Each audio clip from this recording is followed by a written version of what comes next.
आप सभी को मेरा नमस्कार। आज मैं आप सभी के समक्ष मंगल प्रदोष अथवा भोम प्रदोष व्रत की कथा, पूजा विधि और आरती प्रस्तुत कर रही हूँ। आइए शुरू करते हैं। प्रदोष का व्रत प्रत्येक मास की शुक्ल तथा कृष्ण दोनों पक्षों की त्रयोदशी को किया जाता है। इस दिन भगवान शिव तथा माँ पार्वती की पूजा की जाती है। इस व्रत को बहुत प्रभावशाली माना गया है। जो व्यक्ति प्रदोष का व्रत करते हैं, भगवान शिव स्वयं उसकी रक्षा करते हैं। यह व्रत शिव कृपा पाने के लिए अद्भुत माना गया है कि जब सभी देवी देवताओं ने त्रयोदशी तिथि को अच्छा न मानकर त्याग दिया था, तब शिवजी भगवान ने इस तिथि को अपनाया था। भगवान शिव त्रयोदशी के दिन व्रत रखने वाले भक्तों का हाथ हमेशा पकड़ कर रखते हैं। जो प्रदोष व्रत मंगलवार के दिन पड़ता है, वह मंगल प्रदोष व्रत कहलाता है। मंगल ग्रह का एक नाम भोम भी है और यही कारण है कि मंगल प्रदोष को भोम प्रदोष व्रत भी कहते हैं। इस व्रत को रखने वाले सभी भक्तों की स्वास्थ्य संबंधी समस्याएं दूर हो जाती हैं। भोम प्रदोष व्रत जीवन में समृद्धि लेकर आता है। इस दिन को कर्ज उतारने के लिए बड़ा ही श्रेष्ठ माना जाता है। भोम प्रदोष का व्रत कुंडली में चल रहे मांगलिक दोषों से छुटकारा पाने के लिए भी अति उत्तम माना गया है। आइए अब शुरू करते हैं मंगल प्रदोष अथवा भोम प्रदोष की व्रत कथा। एक बार एक बुढ़िया थी। वह अपने इकलौते बेटे मंगल के साथ रहती थी। वह प्रतिदिन हनुमान जी की पूजा किया करती थी। प्रत्येक मंगलवार को नियम पूर्वक व्रत रखकर वह बुढ़िया हनुमान जी का पूजन करती थी। उस दिन वह न तो घर को लीपती थी और ना ही मिट्टी खोदती थी। बुढ़िया माँ को व्रत करते हुए अनेकों दिन बीत गए। एक दिन हनुमान जी ने उस बुढ़िया की परीक्षा लेने की सोची। वह एक साधु का रूप धारण कर बुढ़िया के घर पहुँच गए। उन्होंने दरवाजे पर जोर जोर से बोलना शुरू कर दिया, यहाँ अगर कोई हनुमान भक्त है तो मेरी इच्छा को पूरा करे। साधु बाबा की आवाज सुनकर बुढ़िया माँ घर से बाहर आ गई और साधु से पूछने लगी, आपकी क्या इच्छा है साधु महाराज?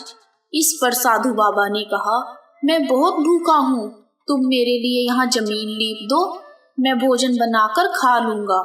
इस पर बुढ़िया ने कहा, महाराज, लीपने खोदने के अलावा अगर और कोई काम हो तो अवश्य बताएं, मैं जरूर करूंगी। इस बात को सुनकर साधु ने बुढ़िया के हाथ में जल देकर 3 बार संकल्प करवाया कि जो भी वह कहेंगे बुढ़िया माँ को सब कुछ करना पड़ेगा।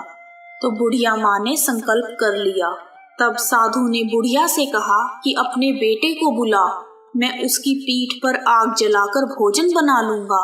तब बुढ़िया माँ बहुत दुखी हुई, परंतु वह संकल्प दे चुकी थी, इसलिए अपने दुखी मन से उसने अपने बेटे को आवाज लगाई और साधु बाबा के हवाले कर दिया। साधु बाबा ने कहा, बुढ़िया माँ, तूने ही तो इसकी पीठ पर आग जलानी है।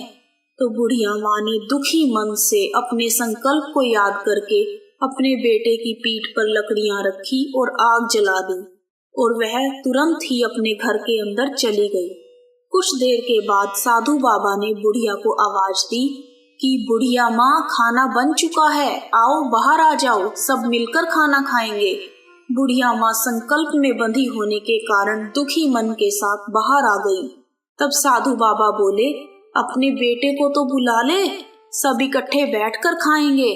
बुढ़िया माँ ने साधु बाबा से कहा, मेरे बेटे की पीठ पर आग जलाकर ही तो खाना बना है, मेरे मन को और दुखी ना करें, वह कहाँ से आएगा? साधु बाबा ने बुढ़िया माँ की एक नहीं सुनी और कहा, एक बार आवाज तो लगाओ। बुढ़िया माँ ने रोते बिलखते हुए अपने बेटे का नाम पुकारा और कहा, मंगल, आ जा बेटा, खाना खा ले। इस पर बेटा घर के अंदर से दौड़ता हुआ आया और माँ के सामने खड़ा हो गया।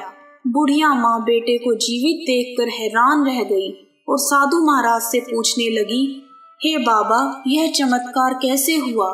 साधु महाराज अपने वास्तविक रूप में प्रकट हो गए।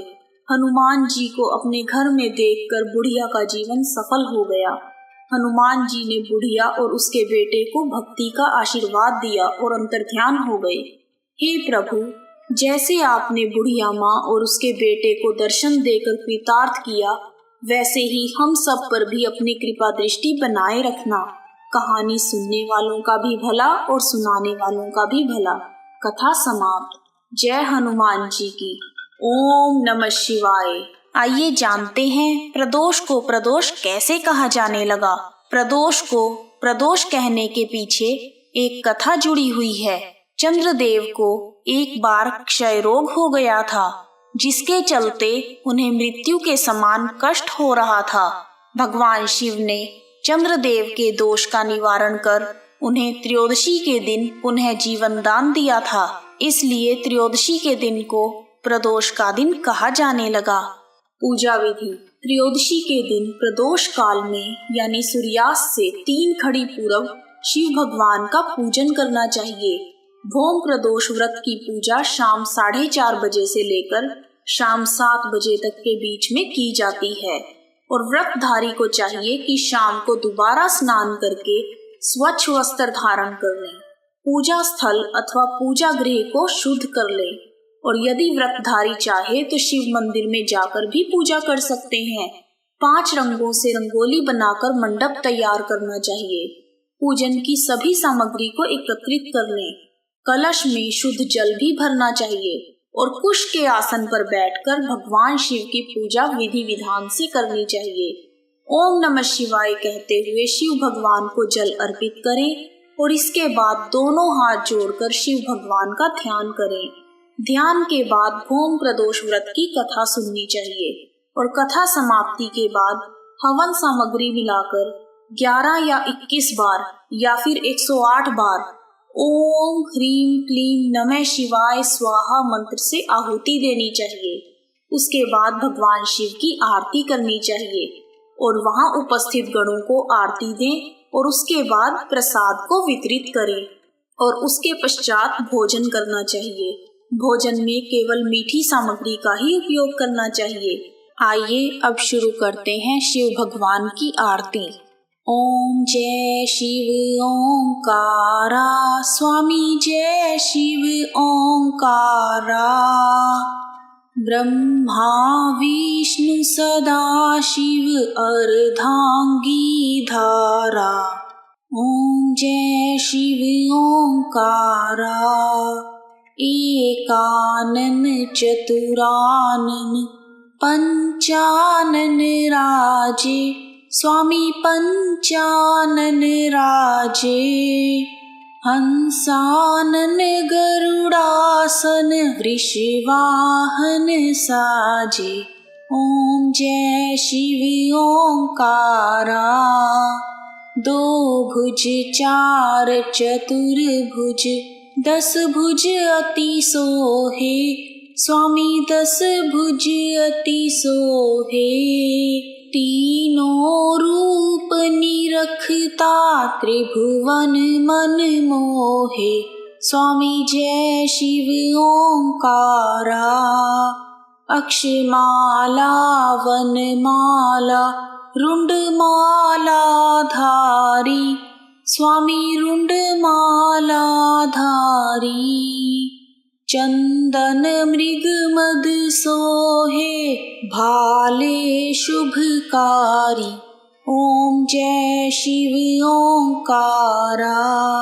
श्वेतांबर पीतांबर बाघांबर अंगे शिवा बाघांबर अंगे। सनकादिक ब्रह्मादिक त्रेतादिक संगे। ओम जय शिव ओंकारा। कर के बीच कमंडल चक्र त्रिशूल धरता स्वामी चक्र त्रिशूल धरता। जग करता जग हरता जग पालन करता। ओम जय शिव ओंकारा। ब्रह्मा विष्णु सदा शिव जानत अविवेका। प्रणवाक्षर के मध्य यह तीनों एका। ओम जय शिव ओंकारा। त्रिगुण स्वामी जी की आरती जो कोई नर गावे, स्वामी जो कोई नर गावे। कहत शिवानंद स्वामी, कहत हरि हर स्वामी, मनवांछित फल पावे। ओम जय शिव ओंकारा। ओम जय शिव ओंकारा। भोले जय शिव ओंकारा। ओम नमः शिवाय।